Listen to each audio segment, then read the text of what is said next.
Sit there until it starts, but when it starts, they want people.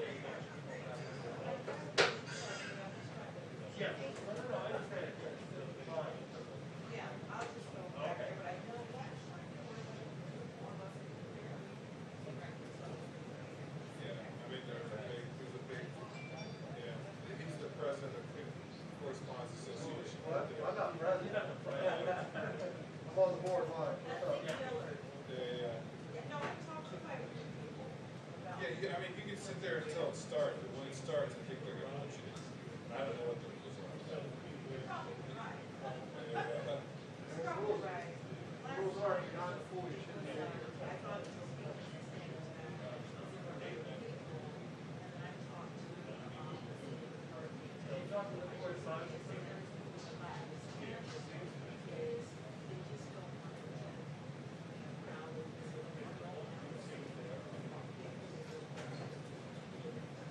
Yeah.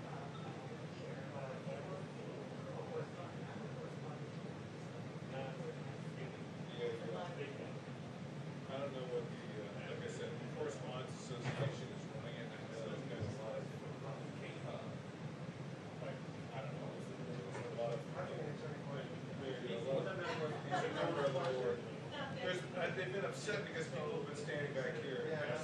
Yeah, so they've been trying to, yeah.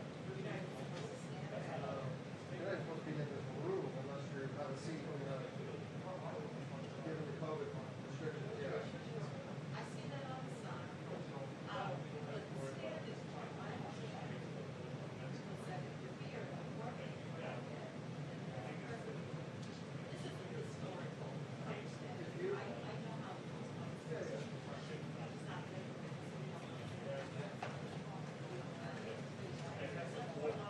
No, I understand. I know I have access to this room. So when I'm trying to understand, Yes. Well, the board did, in agreement with the White House press office, and with the DC government, as far as social distancing is the biggest issue. You're standing, if the rules. No, neither am I, I'm just trying to explain to you, everybody else is trying. that I have to. If they're saying that the White House Correspondents Association is in charge of it, then that is great. If they're able to go liberty with it. No, They're,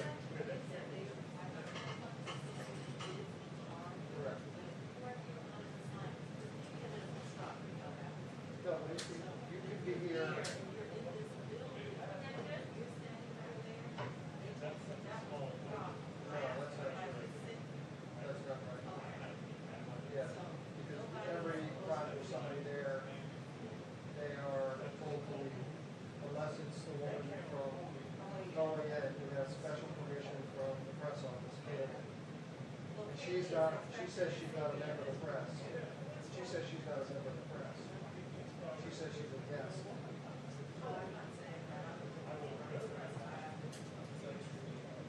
So that's why she apparently gets the place that she's not a member of. Right, exactly. So, yeah, so that's.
I like it cold. I It's know. cold.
See you later. I've got to go out there because as soon as he's done, I've got to take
But again, you know, not the worst person understanding.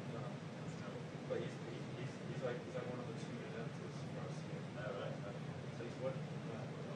Dealing with time zone. He's working for that. Yeah, so he's like way ahead of us in the morning. He's got all sorts of things. Right, I did. He's got hours to, you know. Yeah. Oh, Right, so something like this. Yeah. So it's I got to his credit.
if I figured it out. That's exactly what it is.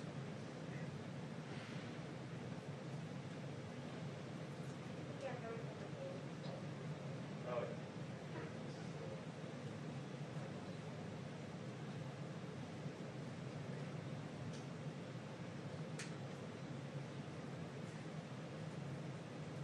Okay, snow machine, pretty good. It's not very thick.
You know what, though? It doesn't go very long anymore. I know that's true. Yeah. Yes, you're totally right. It's not like before, we It's were not on like for before. 2.5 hours. Don't you miss those Monday nights? I do. Especially on Friday nights. Oh, yeah. Totally. I guess so. Or we can even, where did you have it? Here. That was fine with me. Oh, good. That's great. Thank you. Great. You can see my breath, I believe it. Yeah, it is cold. I want to catch up with you at some point. Yeah, Any changes or updates or anything? yeah. Okay. That's Good. a great team. Good, That's the good. whole room. Yeah. Okay. We'll try. Okay. I think about it all the time. You're so sweet. I appreciate that. I do. Yeah, maybe after, are you here through the shows? I'm definitely gonna stick around a little bit after you. Are you in, Louise tonight? Yeah. So, So I'll be here too. okay. So maybe after. Do you have a minute to chat after the Yeah. briefing? Oh, after the briefing, no. No. But Okay. after the shows, yes. Oh, yeah, you gotta go right to, okay. Yeah, because all right. I actually, yeah. And But are after you the here shows, tomorrow? for sure. Yes, Okay. yes. Oh, yeah, I'm there all week. I'm Okay. there all week. Okay. You could also just drive me. That's what I think I'll do too. Okay, yeah, totally. Okay. I would love that. I told John what a great job he did at Anchorage. Yeah, I hope he, Yeah, he really did. He did a great job. yeah, I hope something hits. I did too.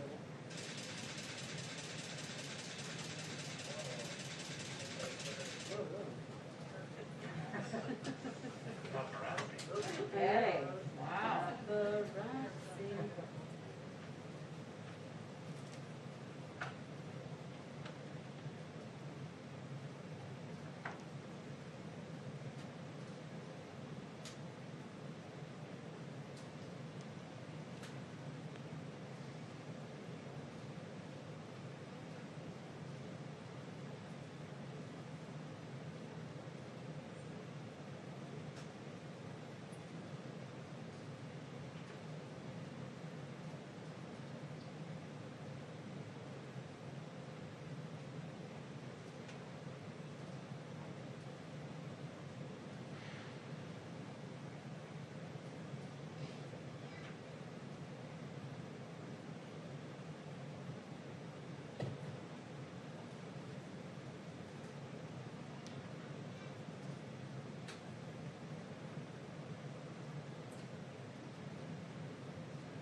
recording.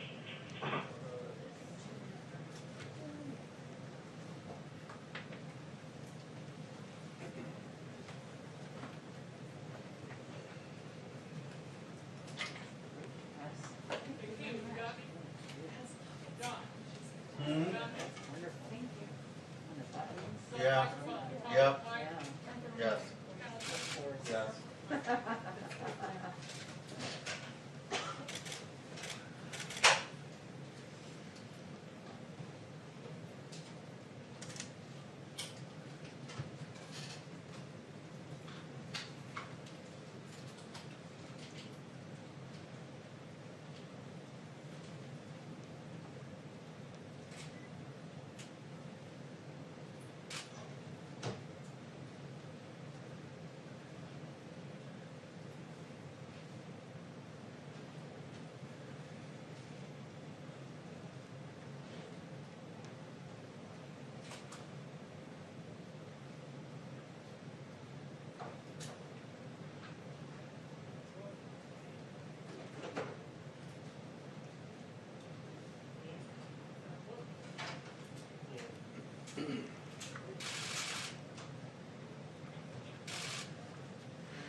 Thank you very much.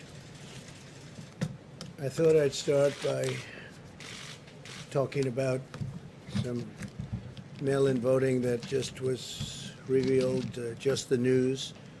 500,000 incorrect absentee ballot applications were sent all across the state of Virginia, including to many dead people.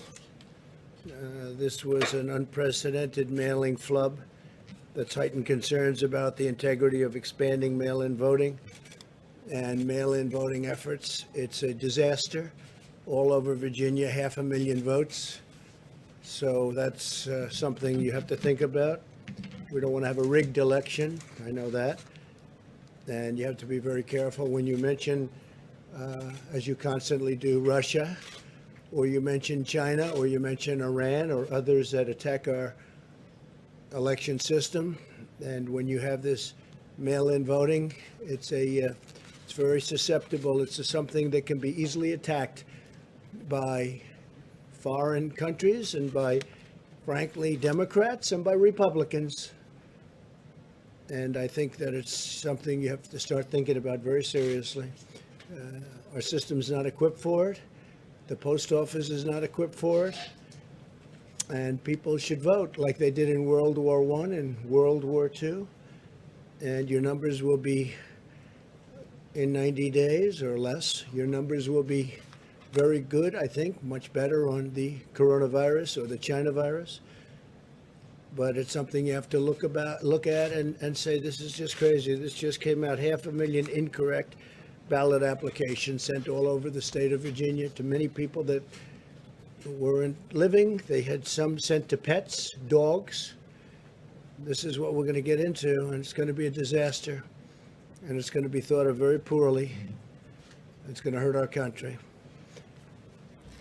After our news conference Saturday night and the pro-growth announcement, with pro-jobs, pro-health safety, executive orders, the stock market went up 358 points today. So we issued those executive orders, and the stock market went up 358 points today. It's quite a reaction. The Dow Jones and the S&P 500 are now up 50% since March. 50%. Think if you had money in there, if you put your money in March, you're 50%. The NASDAQ index continues to set new records. It's been up over 14 times, new record in NASDAQ. And the S&P 500 and the Dow Jones are going to be, I mean, the way they're going, it looks like they're just about going to be topping records hopefully soon. Excuse me?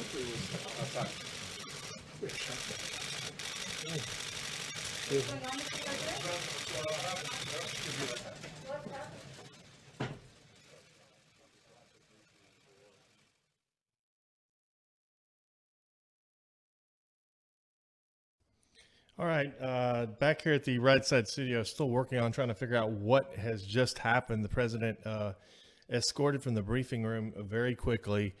Stay with us here on RSB, and we will try to get you some more information. 1 second.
Okay, if you just joined us, we're still working to figure this out.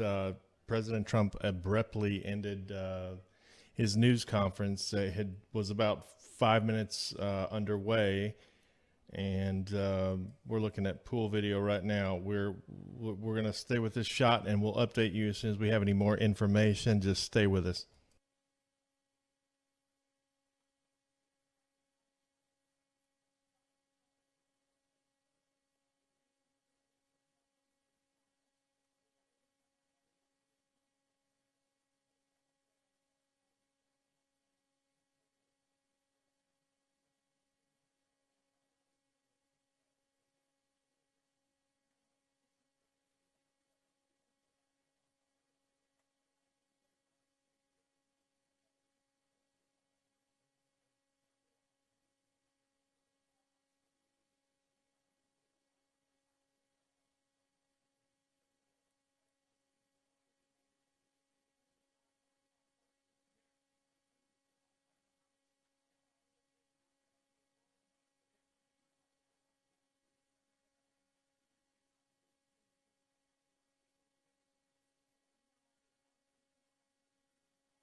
Okay, we don't have confirmation just yet on what has taken place, but there appears to be Secret Service activity. I'm getting this from Fox News. There appears to be Secret Service activity outside of the White House right now. They're showing a camera outside. We'll see if I can get that for you on the screen. But President Trump obviously abruptly ended that news conference, and we are just working diligently to try to get some explanation and also some video if we can outside to see what is exactly going on. But we're going to stay here as long as possible. Stay tuned. And it looks like that they are going to restart this briefing very soon. It looks like everything seems to be okay. So stay tuned. The briefing is not over. Apparently, he's going to come back in very shortly. We're working on getting that for you right now, so everybody just stand by.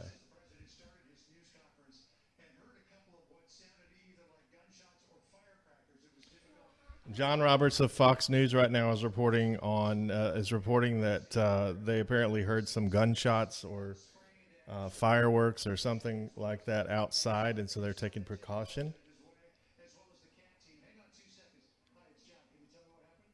Waiting on John Roberts.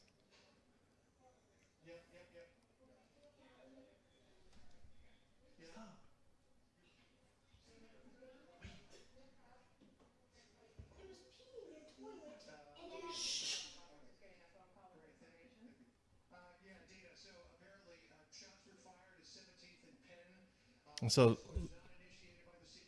okay, it looks like shots were fired at 17th and Pennsylvania Avenue.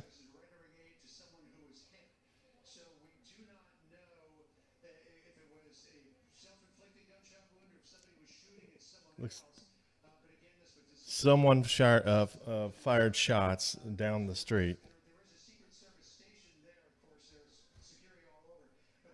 Here comes President Trump back in the room now. He'll be coming up in just a second. We're working on getting the White House feedback. Hold on.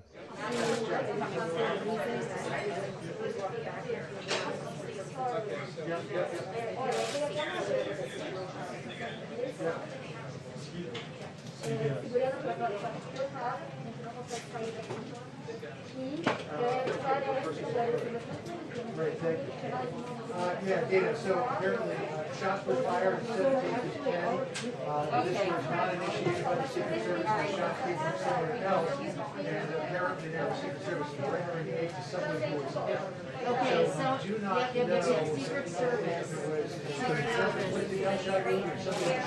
No, there are no details. We just found out just now. It was outside of the White House, this area right over here. And they'll have details for you in a little while. Somebody is taken to the hospital. It seems that the shooting was done by law enforcement. It was the suspect who was shot. At the suspect. It was the suspect who was shot. A couple of people outside. I noticed a man named John Roberts, who you know very well. He reported that he heard shots. He was outside and he heard 2 shots. We don't know yet. We don't know. They're going to find Do you that know out. if the individual said anything, sir? Mentioned don't your know that name, yet, anything no. like that? And We you don't can know that confirm yet. It was the Secret Service that did shoot this It suspect? seems to be, yeah. It seems It to seems be. to Where were you taking, Mr. President? Were you taking to the bunker? No, we're taking just out over to the Oval Office. What did the Secret Service What did tell they you tell when you you so were far? outside of the room? Just told me when he came up, you pretty much saw it like I did. He said, "Sir, could you please come with me?" So you were surprised. I was surprised also. I think it's probably pretty unusual, but very, very professional people. They do a fantastic job, as you know. So it seems to me, it seems to be from what I was said, there was a shooting. It was law enforcement shot someone, seems to be the suspect, and the suspect is now on the way to the hospital. I can't tell you the condition of the suspect. There was nobody else injured. There was no other law enforcement injured. And I just want to, we'll get on to the press conference, but I do want to thank Secret Service. They are fantastic. The job they do, from what I understand, the answer is yes. He was armed, Mr. President? That's what I understand. I don't know. You'll have to ask them. With what type of weapon? I don't know that, Was no. it a male or a female I suspect? don't know. You'll have to get, they'll have a detailed, maybe a briefing for you outside later. Did they say anything against you personally? Mr. I don't know. President? I didn't ask that question. Was he It might not have had anything to do with me. It might have been something else, but it was on the outside of the premises. The wall, as you know, the fencing, especially the new fencing that they put up, is very powerful. But it was on the outside of the White House. Okay, and they'll have a full report. Secret Service in a little while will have a full report. Are you rattled by this at all, Mr. President? I don't know. Do I seem rattled? It's unfortunate that this is a world, but the world's always been a dangerous place. It's not something that's unique. The world has been, you look back over the centuries, the world has been a dangerous place, very dangerous place, and it will continue, I guess, for a period of time. Does this make you think differently about your personal safety inside the White House? No, I feel very safe with the Secret Service. They're fantastic people. They're the best of the best, and they're highly trained. I don't know if anybody got to walk outside, but there were a lot of terrific-looking people ready to go if something was necessary. People at the highest level of law enforcement. There's nobody like these people. So they just wanted me to step aside for a little while just to make sure that everything was cleared outside, because it was right in this area. So, Why did you come back, Mr. President? Why did you decide after that? Because obviously it created a lot of commotion. What made you decide to come back and continue the briefing? well, I didn't even think about not coming back. I said, am I able to go back? And they said, you'd have to wait a little while. I waited a little while, as you know, in the Oval Office area. And I said, can I get back now? And they said, yes. And they have a lot of fortification outside, just in case. But it was one person. Okay? You said the shooting was outside. How far away from the Well, White they're House? going to be giving you a full briefing in a little while. Far from the White House, or was it right before I can that only fence? tell you they're going to give you a briefing. It was outside of the premises, near the fence, but outside of the But it was near the premises. fence, so pretty Near the- close to here. Yeah, pretty close. So I was telling you that the Dow Jones and the S&P 500 are now 50% above the March level. NASDAQ is setting new records. It's already broken the record despite the situation of having the China virus. We have new jobs are rising and unemployment is falling faster than nearly anyone thought. And over the past 3 months, we've created over 9 million jobs. And that's a record, a 3-month record. If you add it up, it's a 3-month record by far. And we've beaten expectations by 12 million. We're 12 million above expectations, which is pretty remarkable. Today we had great reports on new job openings, and there's clearly a housing boom, which has been incredible numbers in both housing and an automobile boom. We've rarely seen anything like it, and it's going on right now in America. Inventories are at rock bottom. Used car sales are at record levels, and we will have rebuilt. We're doing a rebuilding like nobody's ever seen. It's a big plus for manufacturing and construction. So construction's getting close to record territory. Manufacturing is doing very well. The car companies are doing great.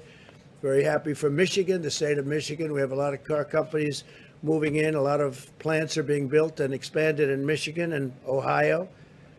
There is no reason why the economy can't grow at a 20% pace in the third quarter. That would be a record. And interestingly, it'll be a number that's going to be announced before November 3rd.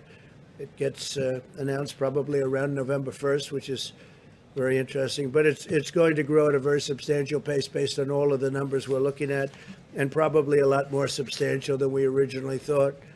We're creating new incentives for work and jobs, and we're also providing much needed assistance to those who are still suffering from the effects of the pandemic contraction.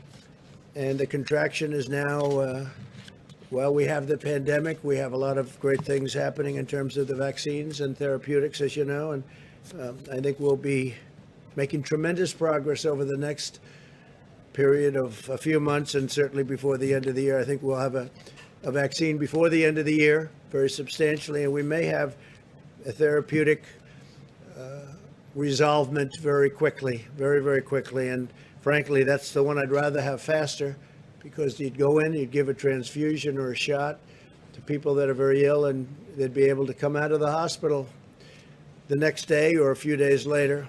If the states participate in our cost-sharing unemployment plan, we are going to be doing something very, very interesting with all of the things that we announced on Saturday. I don't have to repeat what they are. You know very well. And we've had some tremendous success already. If you look at what's happening with the stock market, and people are very thrilled at what we're doing. We'd like to get the Democrats to focus on other than what they're focusing on, which is a bailout of poorly running states. We have many great running states that are setting records, and let's see what happens with respect to that. But we're looking at also considering a capital gains tax cut, which would create a lot more jobs. So we're looking very seriously at a capital gains tax cut, and also at an income tax cut for middle income families.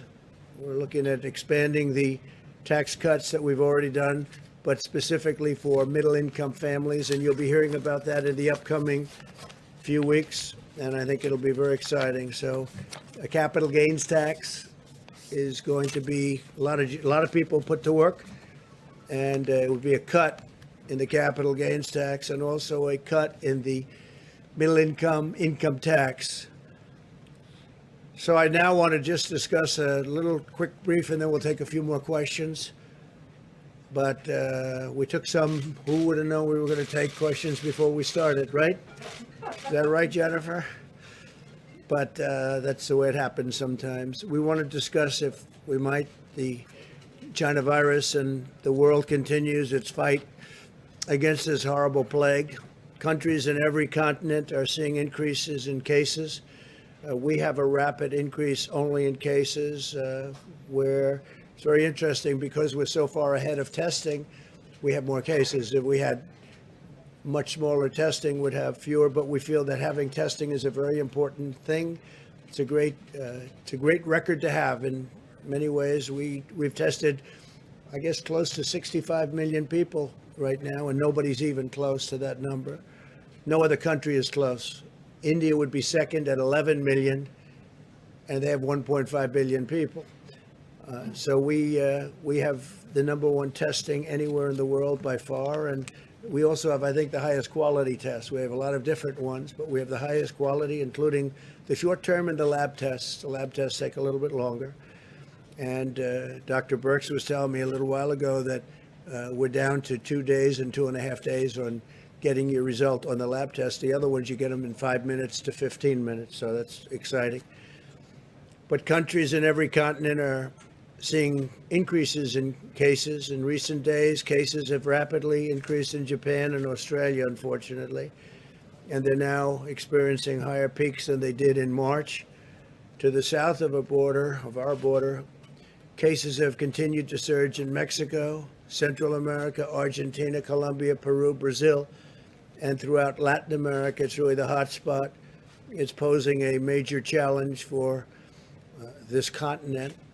Latin America is now the region with the most number of confirmed cases by far, despite a relative scarcity of testing. So when you think of that, that means it's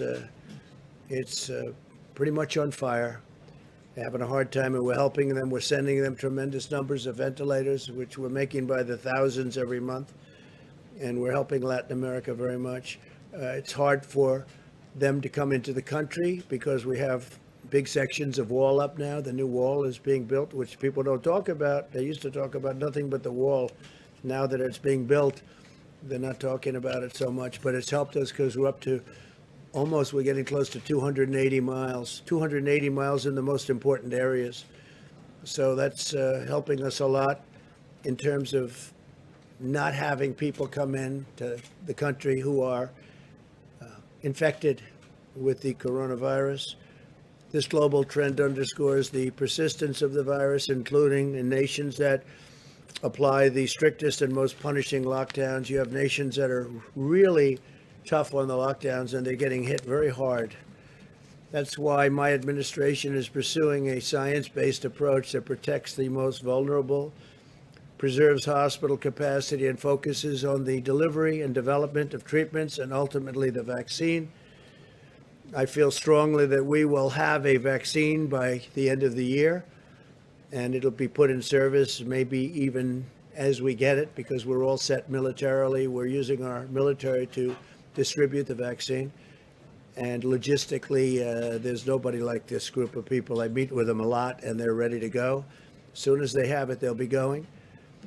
But more importantly, the therapeutics, as I said, I think the therapeutics could be great. Initially speaking, I think that would be, if I had my choice. But you can have them both. You can have them both. You can have them both very soon, too. At the same time, we urge all Americans to apply common sense mitigation. You all know what that mitigation is. Everybody knows it by heart now. Nearly half of all of the deaths from the China virus in the United States have occurred in nursing homes and long-term care facilities. That's why we have delivered funding, equipment, and rapid testing to our nation's nursing homes to protect those at high risk. We're very focused on nursing homes and senior citizens areas. Anywhere that we have senior citizens, we're very, very focused. We've delivered over 1,800 rapid point-of-care testing devices. Those are very quick, and shipped over 700,000 tests to nursing homes. Nursing homes are being protected like never before. The United States faces a unique range of challenges that requires our constant vigilance. America has the largest at-risk population of any developed country by far, 1.5 million residents of nursing homes, about 5 times that of the United Kingdom and other European countries. Our country also has a higher prevalence of underlying conditions that this virus targets, yet we have fewer deaths per capita than the United Kingdom and most other peer nations in Western Europe. So that's an important, we have fewer deaths per capita than the United Kingdom and most other nations in Western Europe, and heading for even stronger numbers. But one person is too much as far as I'm concerned. Should have never been allowed to happen. Should have never been allowed to escape China. Nationwide, we continue to see encouraging signs. In the last 7 days, nationwide cases declined by 14%, hospitalizations decreased by 7%, fatalities decreased by 9%. Arizona and Florida are improving rapidly with fewer patients coming to emergency rooms by far, as well as decreasing cases, decreasing fatalities, and expanded hospital capacities. So we have an expanded hospital capacity. It's pretty dramatic when you look at it, meaning we have more room should we need it. So a lot of tremendous work has been done. In Texas, likewise, the number of patients going to emergency rooms has dropped from July by more than 2/3. That's a lot. Nevertheless, we continue to monitor Texas very closely. Terrific governor, terrific people working on that whole situation in Texas, especially at its test positivity rate, which rose over 20% this weekend. Overall, cases in Texas are coming down and have stabilized in the border counties. That's again where you have the wall and you're next to, in some cases, the wall. In some cases, you'll have it very shortly. You'll have it all built within a number of months.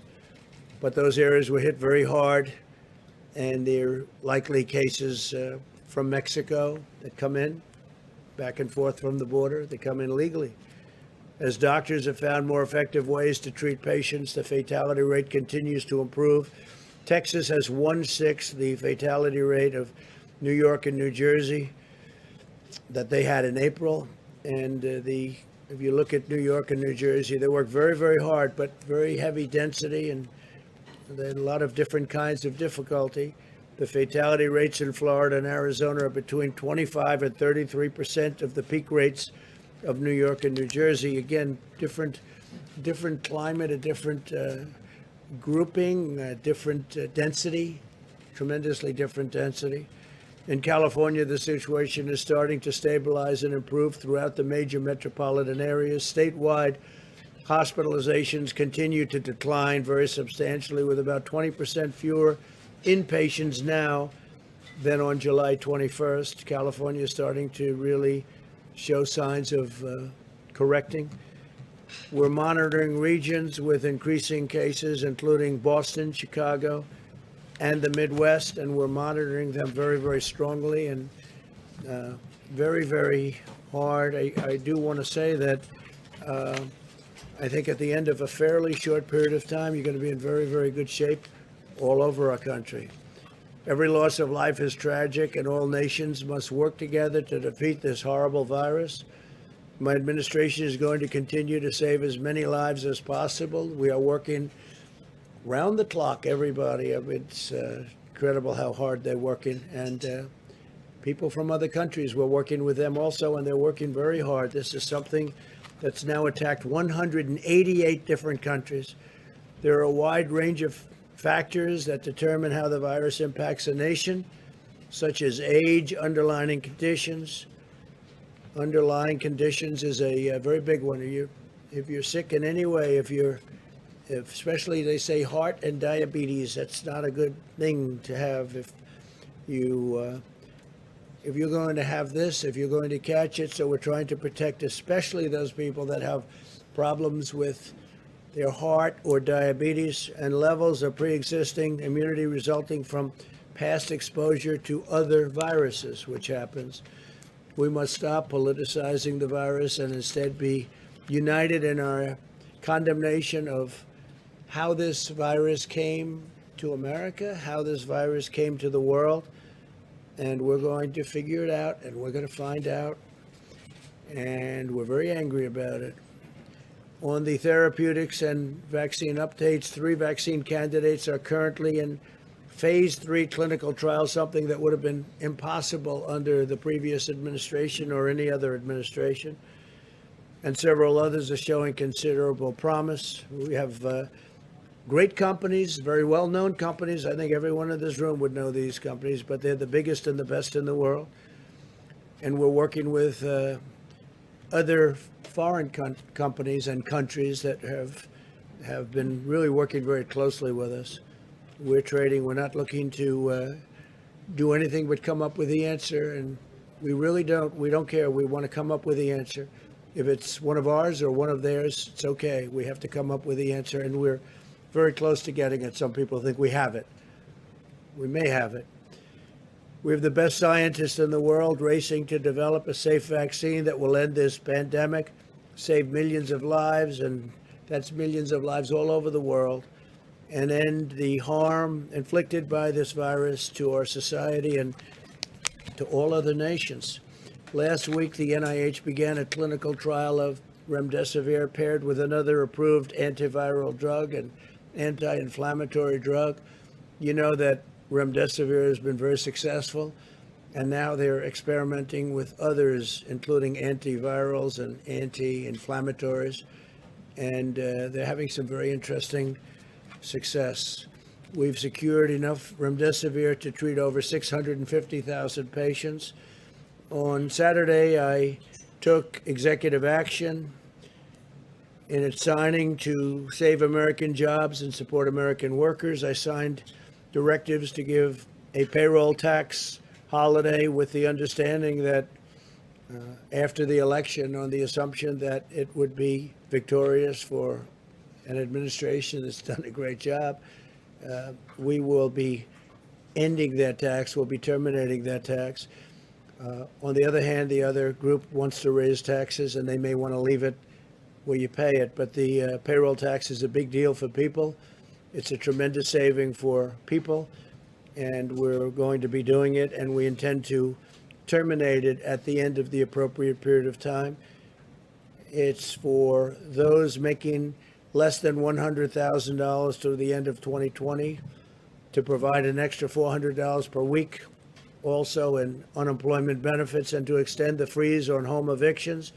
We want to extend the freeze so people aren't evicted. It's not their fault that the virus came from China. It's China's fault. And to suspend payments on student loans through the end of the year and then beyond. And again, you know, they're paying interest on loans, and they're not allowed to go to their college.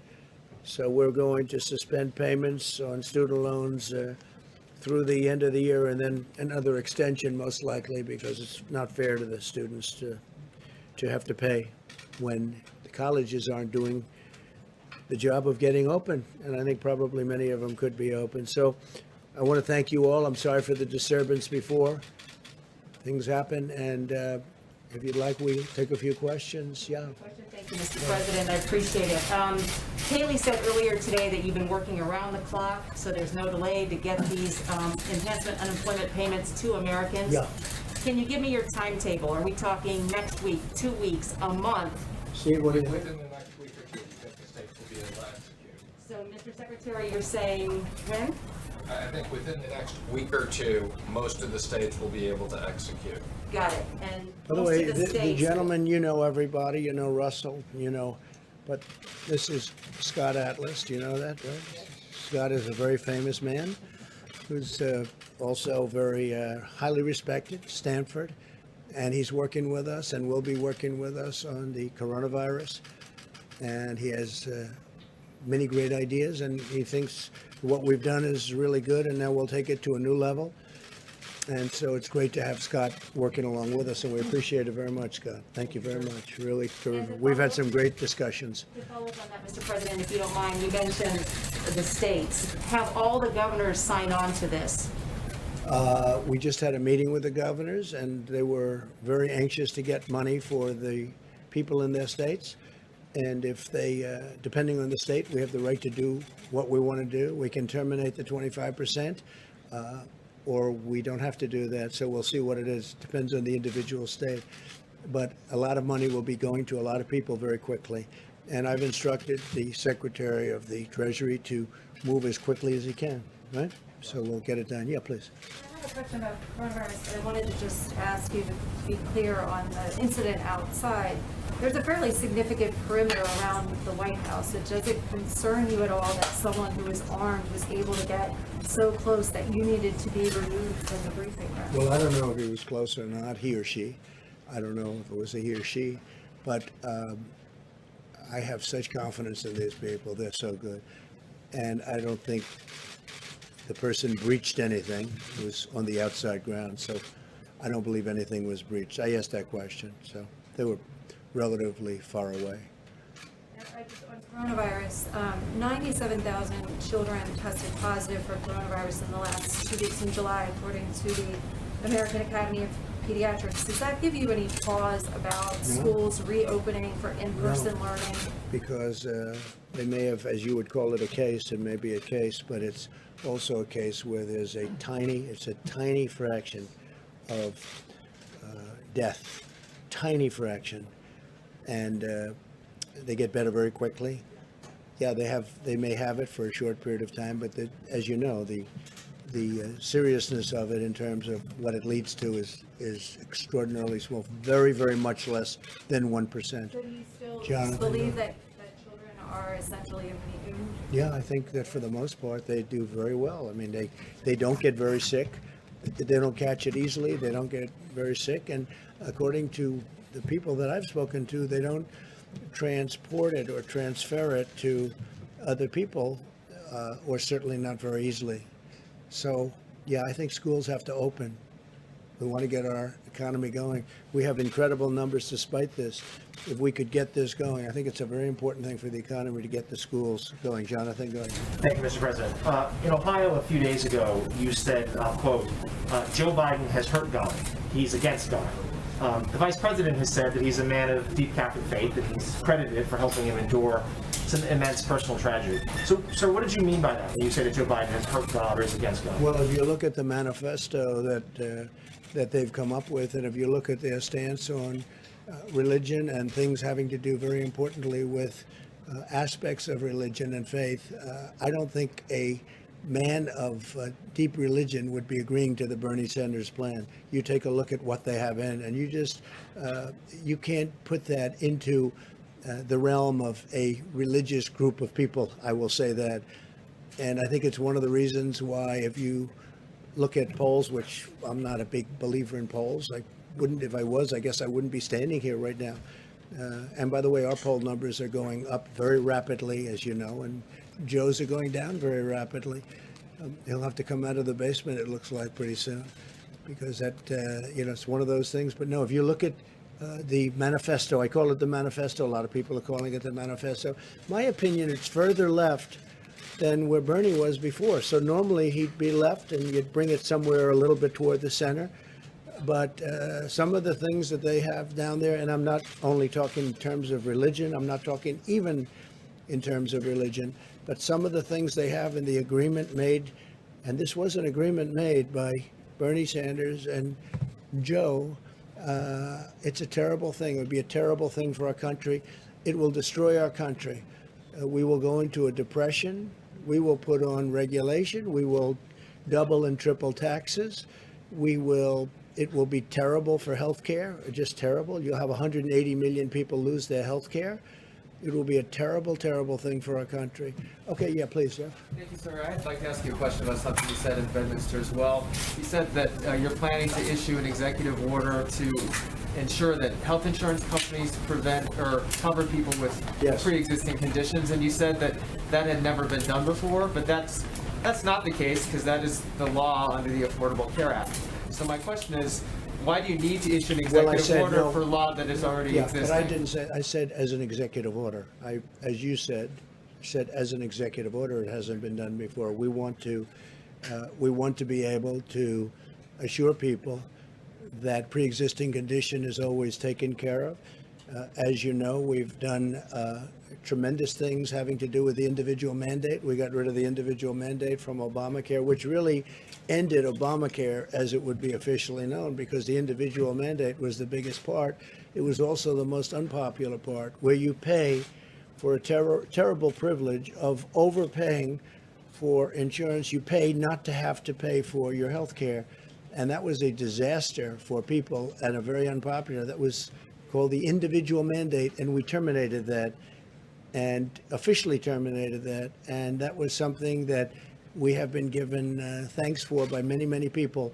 But the individual mandate will always be with us. The individual mandate termination will always be. They can't start it up. In fact, I don't even believe, you'll have to tell me, I don't believe it's been challenged when we ended it.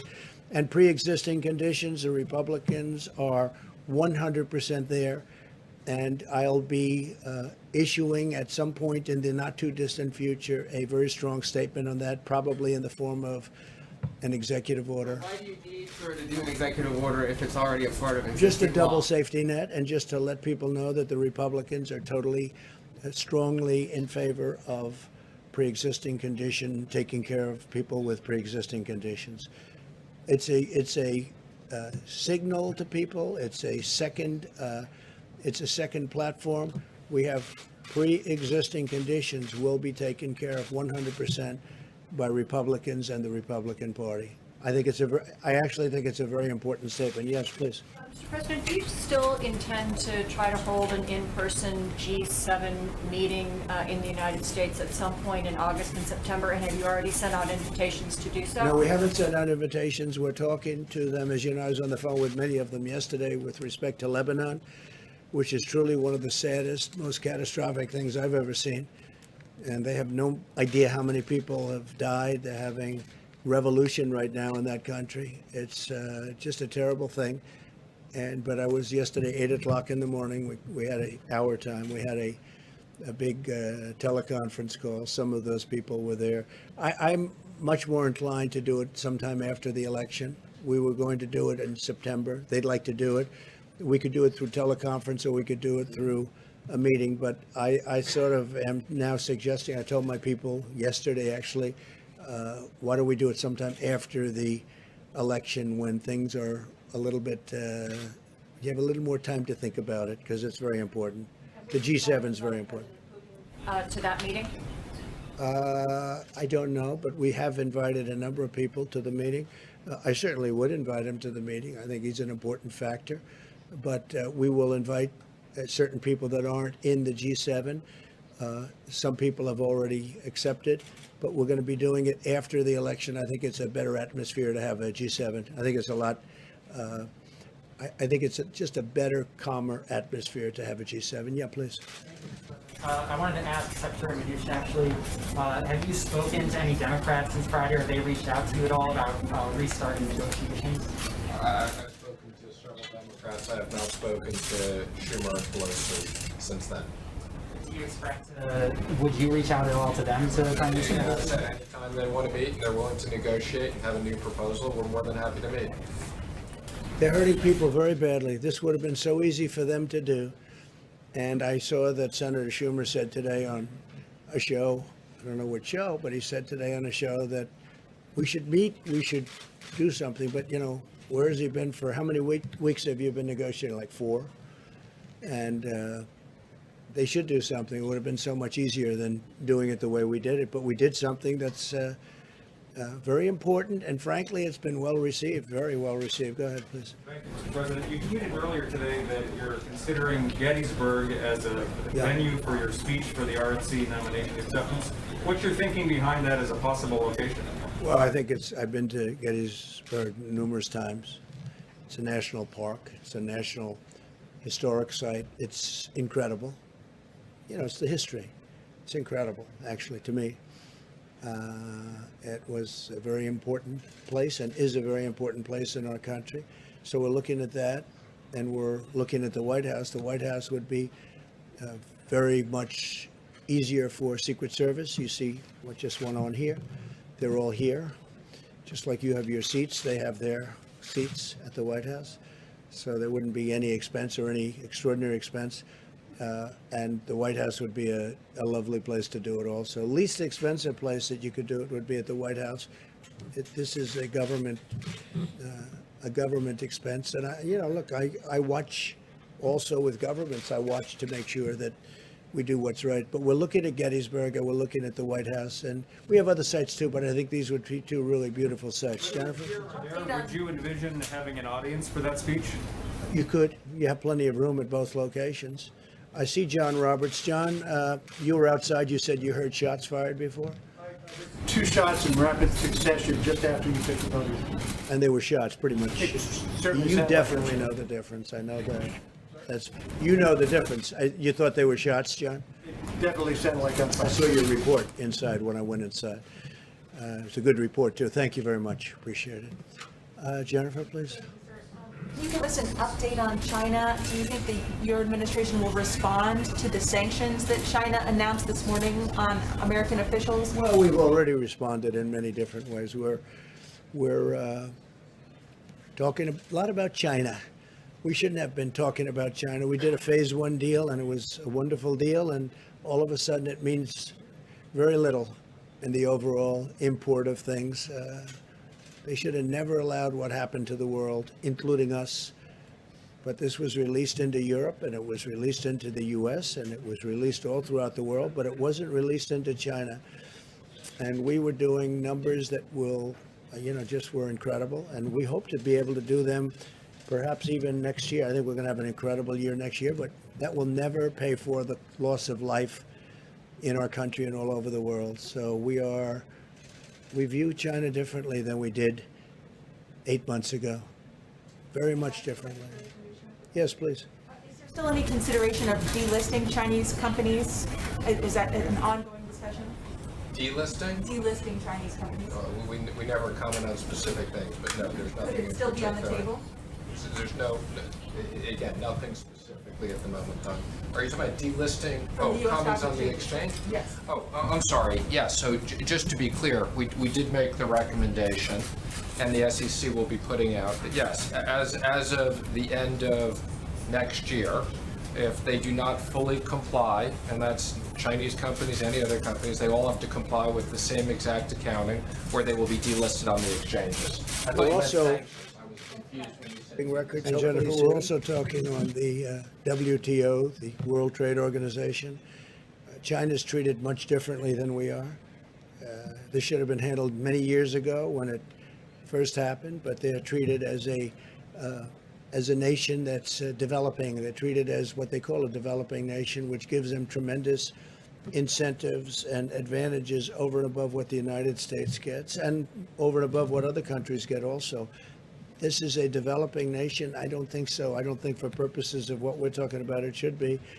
And we are putting in, and we've already put in a request that China should no longer be declared a developing nation and have advantages over the U.S. And I told them that a year ago, and I told them that 2 years ago, and we put it in very powerfully, that they should not have advantages over other countries, frankly. And sure, they're not going to have any more advantages over. This should have been done record by numerous presidents a long time ago, because it gives them a tremendous boost over everybody else, and it's a very unfair situation. No, we are upset with China because of what they did. China was not good, and China will be, if you look at what's going to happen, whether it's Iran, Iran will make a deal with us in a month after the election's over if we win the election. But their greatest dream in the world is that Joe Biden wins, because they will own this country. China will own this country. North Korea will own this country. They will own our country.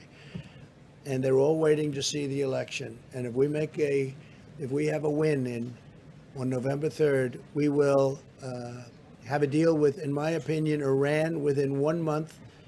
And I don't know that we want to have a deal with China, to be honest with you. So I'm saying to myself, gee, but China wants us to lose very badly. And you know who else is not happy with us winning? Russia. The phony people that tell the story, the fake news stories about Russia. It was just reported, the numbers. I raised $400 billion extra in NATO. You know that. It went from 130 to $400 billion, and that's a year in order to strengthen up NATO. Nobody says that. We became the biggest energy exporter. We are now, if you look at what we have, we're energy independent. So many different things. Our military is stronger than it ever was. We spent $2.5 trillion on our military. I exposed the terrible deal between Germany and Russia on the pipeline. Nobody even knew about the pipeline, Nord Stream 2. Nobody knew about it. Nobody talked about it. I said, what's this all about? So we protect Germany from Russia, and Germany pays Russia billions of dollars a year for energy, and it's a big portion of Germany's energy. If I was a person that was a German citizen, I would not be happy with that deal because they're at a very big disadvantage. So, no, Russia would not be happy. And I can tell you that China would not be happy at all. And we've taken in tens of billions of dollars. There's your head of the Treasury, Steve, right? We've taken in tens of billions of dollars from China. We never took 10 cents from China, never, not even 10 cents. And $28 billion we gave to our farmers because they were targeted by China. They were actually targeted. And we gave $28 billion compliments of China to our great farmers and ranchers because they were unfairly targeted by China in order to make a better deal with us. I said, we're not going to do that. We're going to, instead of making a better deal, we're going to tariff you at very high numbers, 25%, 10%, and actually numbers that could go up a lot. And we had a lot of money left over after giving the $28 billion to the farmers and ranchers and some others. Frankly, we had many billions of dollars left over, and we're still receiving that money. Even though we made the deal, we're still receiving that money. So if we win the election, we'll have deals with a lot of countries very fast. They're just waiting to see who wins because they are hoping that Joe Biden wins, Sleepy Joe. And if he wins, you know what's going to happen? China will own us. Our markets will crash. The 401ks will go down to practically nothing. Stocks will go down to practically nothing. Remember, stocks, these big companies, they're owned by millions of people that are carpenters and policemen and farmers and lots of other people. And they are the ones that benefit by having a good stock market, probably more than anybody else. But the 401ks, the stocks, the economy will be in a shambles. They want to raise taxes. They want to triple taxes. They want to raise the corporate tax, but they want to raise all taxes. Ultimately, they can't pay for what they want to do anyway. And what they're going to do is destroy your health care and destroy so many other things. We're going to have 180 million people that are so happy with their private health care, they're going to lose it under this crazy plan that these people are proposing. So you will have a crash like you've never seen before. And I've been very good at predicting these things. Yeah, please, go ahead. Thank you, Mr. President. You just mentioned President Putin and the possibility of inviting him here because he's important. Your own Director of National Intelligence has said that Russia is currently planning or actually meddling in the election. Have you raised that directly with Putin ever? They said China, Russia, Iran, and probably others. But because of the fake news, they seem to think Russia plays the best. So what they do, it's all right. Well, I'm just saying the way the politicians look. The other day, they said the three countries, they said China and Russia and Iran, and some reporter got up and said, Russia is meddling. I said, well, didn't it mention China and Iran? Why didn't you mention them too? So I don't know. You know what I'm telling you? I'll tell you who's meddling in our elections. The Democrats are meddling by wanting and insisting on sending mail-in ballots where there's corruption all over the place. If you check what happened in New York, a small, relatively small race with Carolyn Maloney, and they called her the winner the other day because I was mentioning it at conferences and getting a lot of action on that statement. So they called her, they declared her the winner, and they have no idea who won. And the person, her opponent, is very angry. But they had mail-in voting, and they had hundreds and I think even thousands of ballots that are missing, that were fraudulent. Take a look at the Carolyn Maloney race. Take a look at Paterson, New Jersey. Take a look now at this one in Virginia, where they mailed out 500,000 applications, and they're going to people that aren't supposed to be getting an application. Yeah, please go ahead. Thank you, sir. Secretary Pompeo is heading to Europe again Right. this week. Do you have any updates on when the travel restrictions in the EU are going to be lifted? It seems strange we're offering exemptions for professional athletes, but not to K-1 visa holders, the so-called, Well, we try to do the best we can. You have big sporting events, and that's good for our economy, that's good for us, and they do talk about certain exemptions, and they make sure everyone's perfectly tested and everyone comes in at 100%. But, you know, we do make certain accommodations because you do have star athletes, and that means a good thing for the country. That's economic development, etc.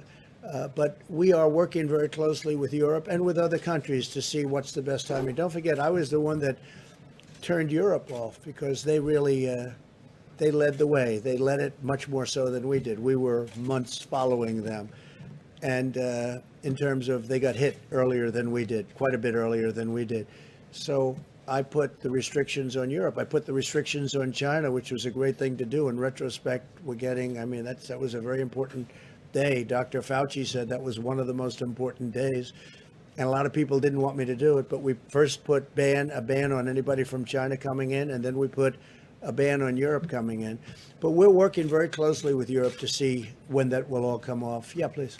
press conference that if 160,000 people had died on President Obama's watch, do you think you would have called for his resignation? No, I wouldn't have done that. I think it's been amazing what we've been able to do. If we didn't close up our country, we would have had 1.5 or 2 million people already dead. We've called it right. Now we don't have to close it. We understand the disease. Nobody understood it because nobody's ever seen anything like this. The closest thing is in 1917, they say, right? The great pandemic certainly was a terrible thing where they lost anywhere from 50 to 100 million people. Probably ended the Second World War. All the soldiers were sick. That was a terrible situation, and this is highly contagious. This one is highly, highly contagious. No, if I would have listened to a lot of people, we would have kept it open. And by the way, we keep it open now, all the way. We keep it open. But we would have kept it open, and you could be up to 1.5 million or 2 million people right now. 1.5 to 2 million people. Our people have done a fantastic job. Our consultants and our doctors, you know, and with disagreements and with a lot of things happening. What we've done with ventilators has been amazing. What we've done with medical equipment has been incredible. We've supplied the governors. Nobody, not one person in this country that needed a ventilator didn't get it. And you know, at the beginning, there was a big shortage of ventilators. Nobody had stockpiles or anything comparable to what you had to have. So we would have lost, if you think about it, you had mentioned 160,000 people. Multiply that times 10 right now. I think it would have been unsustainable and unacceptable. But that's what would have happened had we kept it open. So, no, I think we're a very large country. We are one person. I say it all the time. A lot of people like to leave that out. One person is too many. It should have never happened. But they've done really an extraordinary job. They'll never be given the credit, and I'm not talking about me. The people that have worked on this so hard will never be given the credit, but they've done an extraordinary job with a very large, diverse country. Really an extraordinary job. And a lot of the governors who, as you know, they sort of do the micro in their states, and they go up, and I think I can tell you that a lot of the governors have done an extraordinary job too. Yeah, please go ahead. Thank you. Did you ask the U.S. ambassador in Brazil to focus his efforts in eliminating ethanol tariffs in Brazil? You have to, you can't, yeah. You asked the ambassador in Brazil to focus his efforts to eliminate ethanol tariffs in Brazil. We haven't really discussed that too much, but at some point we probably will be. And we don't want people tariffing us, and if they tariff us, although I must tell you, I have a very good relationship with President Bolsonaro. He's great. And I hear he's doing well. He's recovered from having COVID-19, as they say. And that's great, and send him my regards. I think that as far as Brazil is concerned, if they do tariffs, we have to have an equalization of tariffs. And we are going to be presenting something having to do with tariffs and fairness and tariffs, because we have many countries for many years that have been charging us tariffs. to do business, and we don't charge them. And it's called reciprocity. It's called reciprocal tariffs. And you may be seeing something on that very soon. Did you have one, OAN? OAN, please. Thank you, Mr. President. First of all, thank you for coming back to finish the briefing. Thank you very after much. the scuffle. So I have an opinion question for you. Okay. Joe Biden is set to announce his running mate at any time now. We expect him to announce her. Many of your supporters feel that the reason that Obama's former NSA, Susan Rice, is at the top of Biden's list is that she can best cover up a lot of the Obamagate surveillance crimes that have taken place during your campaign. What are your thoughts? What is your opinion? Do you subscribe to that line of thought? How do you feel about it? Well, look, the Obama campaign spied on our campaign, and they've been caught, all right? And now let's see what happens to them. But they have been caught. They've been caught red-handed. It's probably treason. It's a horrible thing they did. It probably never happened before. At least nobody got caught doing it. But they used the intelligence agencies of our country to spy on my campaign, and they have been caught. And there are a lot of people involved. I don't want to say how much she's involved. Frankly, if he chooses her, that's fine, but that's a potential liability. We'll see. But President Obama knew about it. Joe Biden knew about it. Comey knew about it. Brennan, Clapper, the whole group, they all knew about it. Lisa Page and her lover Strzok, they all knew about it. And we have it documented. We have it in texts. We have it in all sorts of forms. They knew about it. It was a terrible thing. Should have never happened and should never be allowed to happen again to a president. This should never happen again. This was a setup like we've never seen. I think it's the political crime of the century. And they've been caught. So let's see what happens to them all. Thank you very much. Thank you. Thank you.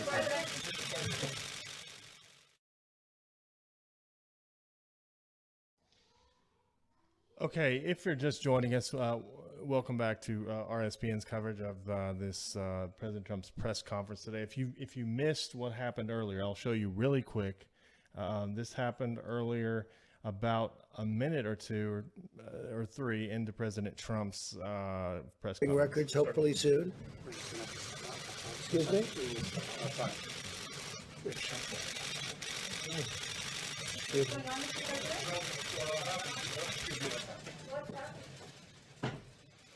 Okay, so he was whisked away, obviously, by the Secret Service just to be safe. What we do know, President Trump then returned and said, when asked, looking at the pool reports here, there's a shooting outside the White House. I'd like to thank Secret Service for doing their always quick and very effective work. Someone's been taken to the hospital. Trump said he did not know the person's condition, and it seemed that the person was shot by Secret Services outside of the White House. Somebody was taken to the hospital. He was asked if he was taken to the bunker. He said no. He was taken to the Oval Office. He said, "You were surprised. I was surprised also. I think it's pretty unusual." He then said that he understands that the suspect was armed. It might not have had anything to do with me. Then he was asked, "Are you rattled at all by this, Mr. President?" And he responded, "Do I seem rattled?" So we're working to get more information on this. The Secret Service did confirm that there was an officer involved shooting at 17th Street and Pennsylvania Avenue. Law enforcement officials are on the scene, and more information to follow. So they're going to release more information. If you want to look really quick here, I've got it pulled up on Google Maps. 17th Street is here, 17th Street, and this is the White House right here. So somewhere in this vicinity is where the shooting took place, but the president is safe. Everybody should continue to pray for him and also be thankful for the Secret Service that they took care of this. And very disturbing trend. Mike Cernovich just tweeted this actually, and I'm sure that a lot of you are aware that the hashtag on Twitter, interrupt Trump, was trending about an hour or so even before this happened. And so there is a lot of speculation going on right now about maybe this was planned in advance. So it just shows you these are the times that we live in, and continue to pray for the president. Thank you all so much for joining us here on RSBN's coverage of President Trump's press conference. If more information comes to light this evening, we'll come back on the air and let you know what we know. In the meantime, Team Trump tonight, 8 p.m. Eastern Time, Team Trump Online with Lara Trump will begin about 5 or so minutes before then. We hope you enjoy. Continue to pray for the president, for the country. God bless you all. Enjoy the rest of your Monday.